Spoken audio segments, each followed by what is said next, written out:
All right, good afternoon, everybody. Welcome to Valley News Now. This is a long-awaited press conference, and I feel like that it is a fair thing to say at this point. After 4 months on the run, Tyrque Jones has been arrested. Now, we're going to talk to FPD in just a little bit here. We have a live look from where this press conference is going to be taking place as we learn some more information on what led to the arrest after 4 months on the run of this homicide suspect, Tyrque Jones. Let's talk about what we know so far. We know that Jones was arrested in Minneapolis and he was booked into the Hennepin County Jail right around 1:30 this afternoon. He's currently being held in the Hennepin County Jail. I'm actually going to go ahead and look and see if I can find him on there so we can take a look at him in the jail roster.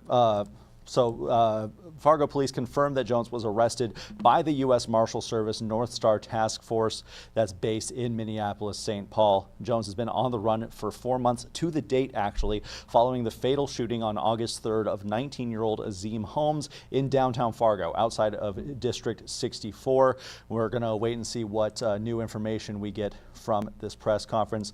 Let's find Tyrque Jones in the Hennepin County Jail roster so we can show everybody that he is still in custody. Actually, let's go live. Fargo Police press conference starting right now. Short notice. My name is Matt Christensen. I'm the captain in charge of our criminal investigations division for the Fargo Police Department. I'm here today to provide an important update regarding the homicide investigation that began on August 3rd, 2025 in downtown Fargo with the tragic death of 19-year-old Azim Holmes. Since that date, our department has been diligently investigating the murder case and trying to locate suspect 20-year-old Tyrque Jones. This has been a top priority for our agency, and our investigators have worked tirelessly to follow leads, gather evidence, and coordinate with partner agencies to include the United States Marshal Service across the country. Today at 12:09 p.m., Tyrque Jones was taken into custody in Minneapolis, Minnesota by the United States Marshal Service North Star Fugitive Task Force based in Minneapolis, St. Paul. This arrest was made possible through the outstanding investigation by our team at Fargo PD, hours of surveillance by not only our team, but several other agencies in several states, and through collaboration with our local United States Marshal Service High Plains Fugitive Task Force, who assisted our department in locating and apprehending Jones. Mr. Jones is currently in custody in the Hennepin County Jail. We actually have two of our detectives on the way down there now to interview him related to the August 3rd incident. We'll be working with the Cass County State's Attorney's Office to get him extradited back to Cass County to face charges related to the August 3rd homicide. Shortly after the arrest, our detectives did notify the family of Azim Holmes that Jones had been arrested. Our department remains committed to supporting them through this difficult time, and we recognize the profound impact this crime has had on their lives. I want to recognize the dedication of our detectives, officers, and support staff who have worked around the clock on this case. I also want to thank the U.S. Marshal Service for their partnership and professionalism over the last 4 months to help locate and apprehend Jones. This arrest demonstrates the strength of interagency cooperation, our strong professional working relationships with our local, state, and federal partners, and our shared commitment to public safety. To our Fargo community, we know this case has weighed heavily on many of you. We fully understand the frustration many of you may have felt with how long it has taken us to locate Jones. And I can tell you that we have felt that same frustration, but it did not deter our resolve to continue to locate and apprehend Jones. Today's arrest is a significant step toward justice.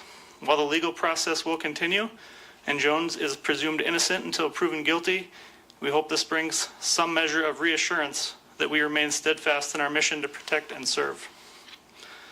I also want to be clear that the Fargo Police Department will not tolerate gun violence in our community.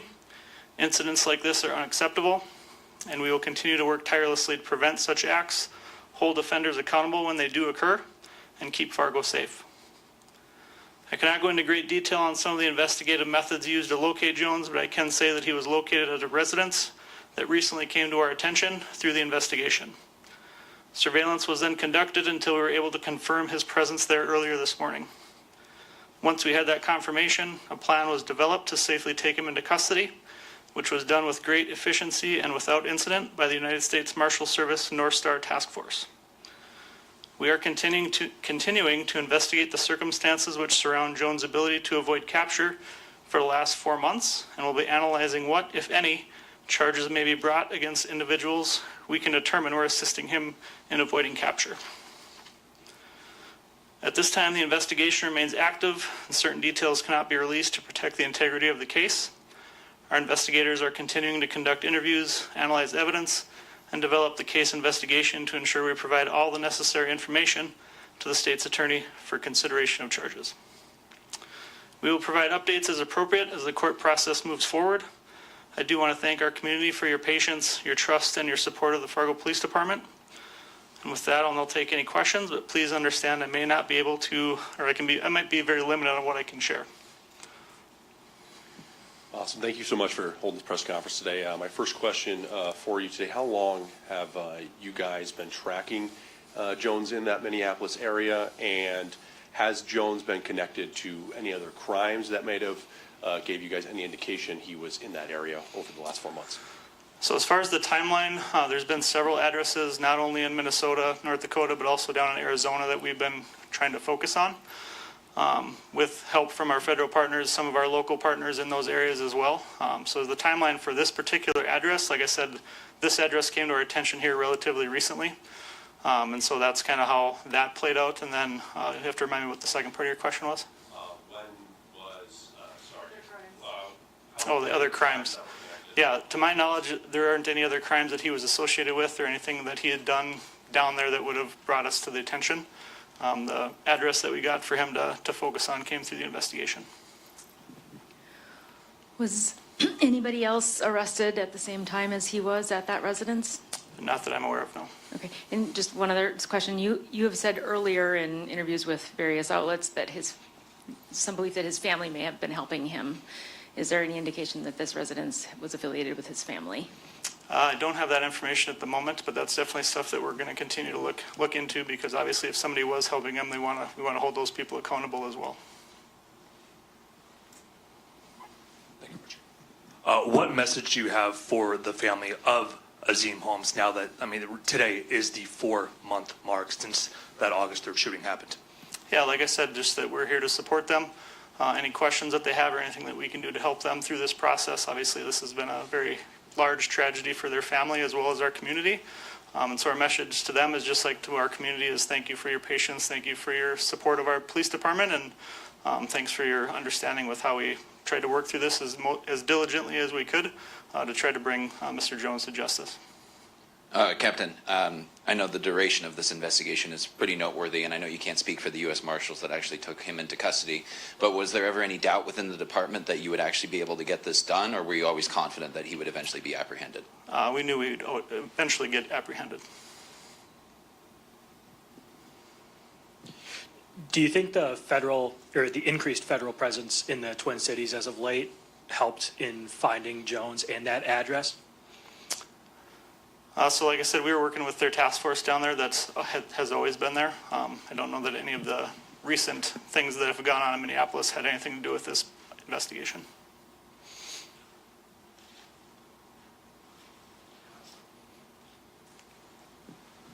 Do we believe that, or does the Fargo Police Department believe that Jones has been in this region, whether it was the FM area, then going over into the Hennepin County, the Minneapolis area, over the past 4 months, do we believe that he was always in this region?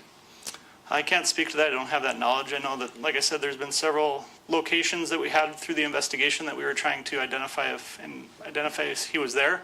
Obviously, at this point, we did not have any eyes on him or locate him at any of those addresses until today. So as far as where he's been this whole time, that would only be speculation. I don't have any evidence to support if he's been here the whole time or has been traveling around the country. That I don't know.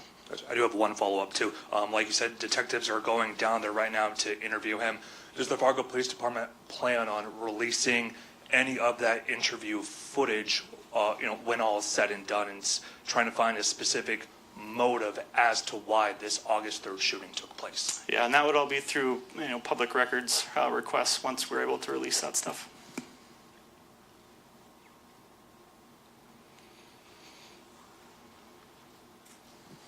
Just one final question for you. Do you guys have an idea when he'll be extradited back here to Cass County? We're working through that, and I can't speak for sure when that would occur, hopefully here in the very near future.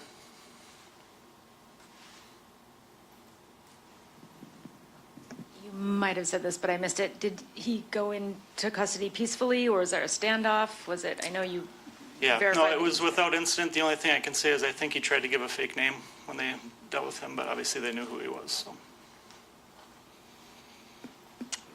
All right, if no other questions, thank you. And again, I just want to thank our federal partners, all of our local and state partners. Obviously, this has been a long time coming, and we had a lot of help. We couldn't have done it by ourselves, so I just again want to really say thank you to the United States Marshal Service and all the other agencies, as well as all of our personnel here at the Fargo Police Department. Obviously, we've had other things that we've had to deal with as well, so just want to say appreciate all the hard work and the partnership that we have, not only locally but through the region. So thank you.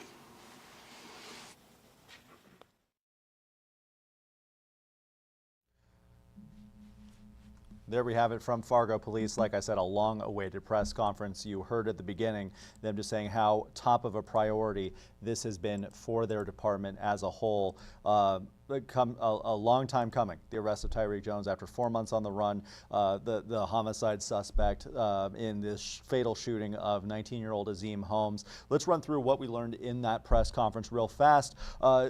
Top priority for the agency, finding leads, evidence, and working with partner agencies across the country over these past 4 months, including the group that ended up making the arrest, the U.S. Marshal Services. They said that the arrest was made possible by hours of surveillance by Fargo PD, other agencies, task force, the U.S. Marshals. They're hoping to get Tyrque Jones extradited back to Cass County here in the near future. 2 deputies are on the way to Hennepin County now to interview him about this shooting, and the family of Azim Holmes has been notified. Now, we know that Tyrque Jones was arrested in Minneapolis. He was located at a residence that they say very recently came to their attention through the investigation. No indication at this point how long he's been in that Minneapolis area. He was determined to be at the house this morning, later arrested without incident, although they did mention that he may have provided a fake name. We're going to work to get the details from that arrest just as soon as we can here. Now they're investigating how Jones has avoided capture for 4 months. Several addresses that they've been keeping an eye on in this case, addresses in North Dakota, Minneapolis, Minnesota, and Arizona. This address that he ended up being arrested in, like I said, though, came to their attention very recently. No other crimes known to have brought Jones to anyone's attention. It all came through this investigation, according to what we just heard from the Fargo Police Department. He did also mention that anyone who helped Jones is going to be held accountable as well. Like I said, the next step is extradition back here to Cass County. Hopefully in the very near future. We'll see how long this takes. We're going to keep our eye for this case to become available on Minnesota records. As soon as we get a report of this arrest, we're going to go ahead and provide you more details for that. Thank you for joining us for this Valley News Now special report as the manhunt for Tyrque Jones comes to an end after 4 months. Now we see what awaits in the upcoming trial here and his extradition back to Fargo. For your Valley News Now digital update, I'm Devin Fry.